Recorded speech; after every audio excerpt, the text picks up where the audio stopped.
Hello friends, మళ్ళీ ఒక చిన్న స్టోరీతో నేను మళ్ళీ మీ ముందుకు వచ్చాను. ఈరోజు కథ పేరు ఏంటంటే తెలివిగల్ల చేప. మరి చూసేద్దామా?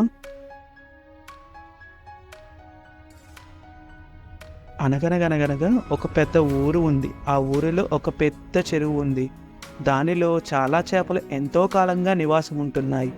ఆ చెరువు ఊరికి చాలా చివరన ఉండటం వలన చేపలకు శత్రువులు లేకుండా హాయిగా ఉండేది. ఒకరోజు ఆ ఊరి మీదుగా ఎగురుతున్న కొంగకి ఆ చెరువు కనిపించింది.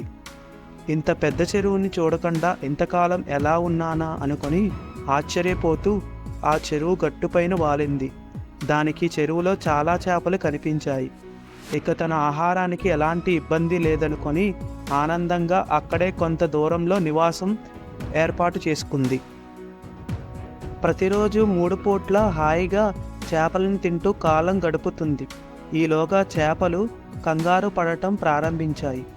ప్రతిరోజు తమలో కొంతమంది కొంగకి బలైపోవడం చేపలకి భయం కలిగించింది. ఇలా అయితే కొన్ని రోజులకు తామెవ్వరము మిగలమని తెలుసుకొని ఒక రాత్రి చేపలన్నీ కలిసి కొంగబారి నుండి రక్షించుకునే ఉపాయం ఆలోచించసాగాయి. ఒక చేప పిల్ల నాకొక ఉపాయం తట్టింది, కానీ దానికి మీ అందరి సహకారం కావాలి అని చెప్పింది. ఏమిటది అని మిగతా చేపలు అడిగాయి. చేపపిల్ల తన ఉపాయాన్ని వాటికి చెప్పింది. ఆ మరుసటి రోజు ఉదయాన్నే చేపల్ని తినటానికి కొంగ చెరువు వద్దకు వచ్చింది. కానీ చెరువులో చేపలన్నీ తేలుతూ కనిపించడం చూసి ఆశ్చర్యపోయింది. చూస్తుంటే ఈ చేపలన్నీ చచ్చిపోయినట్టున్నాయే, ఏమై ఉంటుందో అని ఆలోచింపసాగింది. ఇంతలో ఒక చేప నీరసంగా పడుతూ లేస్తూ కనిపించింది. కొంగ ఆనందంగా ఆ చేపను పట్టుకోవడానికి ముందుకు వచ్చింది. కానీ ఆ చేప కొంగతో నీకు బతకాలని ఉంటే నా మాట విను అన్నది. కొంగ ఆగి ఏమిటో చెప్పు అన్నది. నిన్న రాత్రి ఒక నాగుపాము చెరువు దగ్గరకు వచ్చి నీళ్లు తాగబోయింది. ఈలోగా ఒక పెద్ద చేప దాన్ని కొరికింది. దాంతో కోపం వచ్చిన పాము చెరువులో విషాన్ని కక్కి వెళ్ళిపోయింది. దాంతో చెరువులో నీళ్ళన్నీ విషమయం అయిపోయాయి. అందుకని చేపలన్నీ చచ్చి తేలుతున్నాయి. నేను కూడా మరికొద్దిసేపటిలో చనిపోబోతున్నాను. నన్ను తింటే నువ్వు కూడా చనిపోతావు, జాగ్రత్త అని చెప్పింది.